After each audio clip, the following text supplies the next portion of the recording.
Halo sahabat titik terang.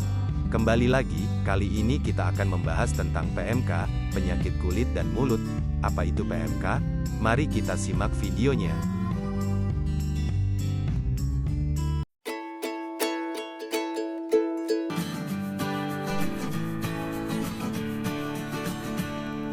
Penyakit mulut dan kuku atau PMK adalah penyakit infeksi virus yang bersifat akut dan sangat menular pada hewan berkuku genap. Nama lain penyakit ini adalah Aptae epizootica foot and mouth disease. Virus PMK berukuran kecil, kurang lebih 20 mmikron, tidak memiliki lapisan lemak serta memiliki kapsid yang kuat, sehingga virus ini sangat tahan terhadap disinfektan.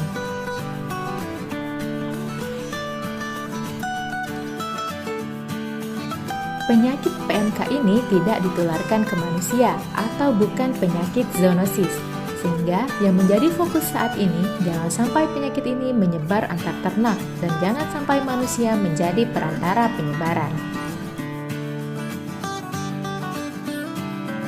Penyakit mulut dan kuku adalah penyakit hewan menular yang paling ditakuti oleh semua negara. Penyakit ini dapat menyebar dengan sangat cepat dan dapat menimbulkan kerugian ekonomi. Kerugian ekonomi berupa kematian ternak, tingginya angka kesakitan, adanya hambatan perdagangan.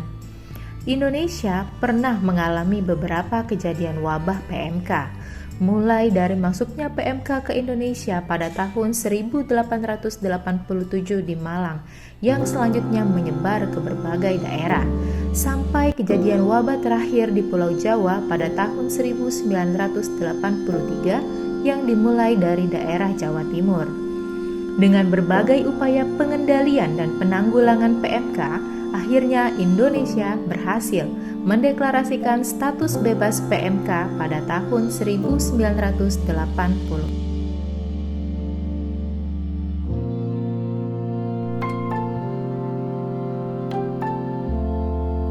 Penyakit mulut dan kuku menular dengan cepat. Proses penularan terjadi melalui dua cara, yakni secara langsung dan tidak langsung.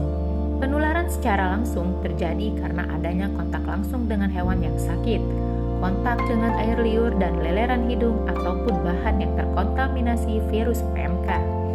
Sedangkan penularan secara tidak langsung terjadi karena kontak dengan bahan atau alat yang terkontaminasi virus PMK, misalnya petugas, kendaraan, pakan ternak, produk ternak, baik susu, daging, jeroan, tulang, darah, dan feses hewan yang sakit. Penyebaran PMK dari suatu daerah ke daerah lainnya umumnya terjadi melalui perpindahan atau transportasi ternak yang terinfeksi.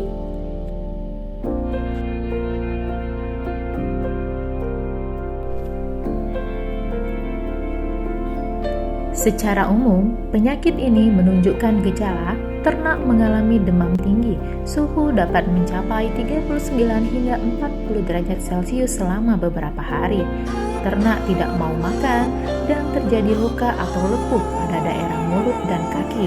Pada daerah mulut termasuk lidah, gusi, pipi bagian dalam, dan bibir. Untuk daerah kaki yakni tumit, celah kuku, dan batas kuku. Luka lepuh juga bisa terjadi pada liang hidung, moncong, dan puting susu. Luka lepuh ini dapat menyebabkan hewan ternak menjadi pincang. Hewan ternak yang terserang PMK pada umumnya menunjukkan gejala mengeluarkan air liur berlebihan atau hipersalivasi dan berbusa. Hewan juga tampak lebih sering berbaring. Untuk hewan ternak mengalami penurunan bobot tubuh dan untuk ternak perah mengalami penurunan produksi susu. Pada babi, gejala lebih dominan berupa luka lepuh pada kaki dan biasanya mengalami kelemahan. Sedangkan pada domba, kambing, dan rusa, luka berupa lepuh-lepuh kecil dan sulit dinilai sehingga perlu pengamatan yang teliti.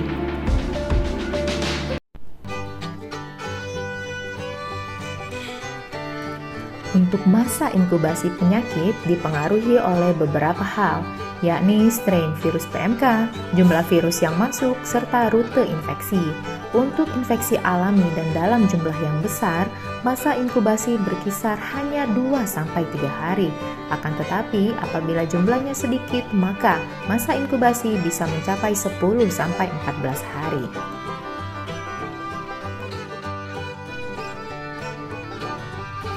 Penyakit ini tidak ditularkan ke manusia atau bukan penyakit zoonosis, sehingga daging dan susu aman untuk dikonsumsi. Terlebih lagi, budaya masyarakat Indonesia yang mengkonsumsi daging dengan matang atau dimasak. Dengan proses pemanasan hingga ke bagian tengah daging pada suhu 70 derajat Celcius selama 30 menit, virus PMK akan mati. Selain itu, ternak yang disembelih secara alamiah akan mengalami penurunan pH daging. pH mencapai di bawah 6, dan berdasarkan penelitian, pada pH tersebut virus PMK akan inaktif.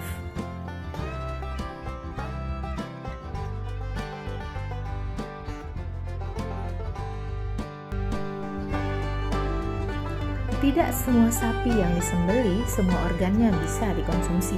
Jika sapi sudah dipotong, organ yang ada di tubuh sapi terutama sumsum, tulang, kepala, dan jeroan harus dipisahkan dari daging dan diolah dengan baik karena dapat mengandung virus. Jadi, daging tanpa tulang bisa dikatakan relatif aman karena pedoman dari Organisasi Kesehatan Hewan Dunia mengatakan bahwa bagian yang paling aman adalah daging tanpa tulang. Untuk masyarakat luas yang ingin berkurban, tidak perlu khawatir tertular PMK dari hewan yang dibeli, walaupun berinteraksi langsung dengan hewan tersebut. Hanya saja untuk panitia kurban, sebaiknya lebih memperhatikan asal-usul hewan ternak yang disembelih, apakah berasal dari daerah wabah atau bukan. Kemudian memperhatikan kesehatan hewan ternak, serta memperhatikan tata laksana penyembelihan dan pemotongan daging agar tidak menyebabkan darah atau sisa lainnya menjadi sumber penularan bagi ternak lainnya. Tentu akan lebih aman agar hewan kurban dipotong pada rumah pemotongan hewan karena mendapatkan pengawasan dari dokter hewan.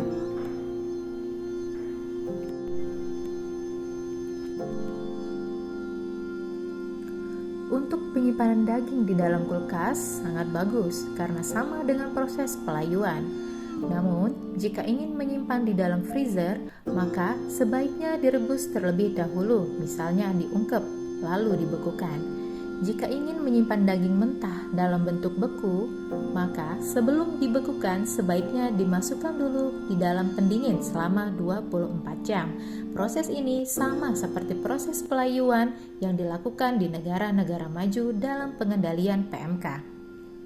Jadi, yang kita khawatirkan adalah tulang, urin, darah, kepala, jeroan akan menjadi sumber pencemaran yang menginfeksi hewan atau ternak peka di lingkungan sekitar. Mengingat, ternak merupakan protein hewani kita.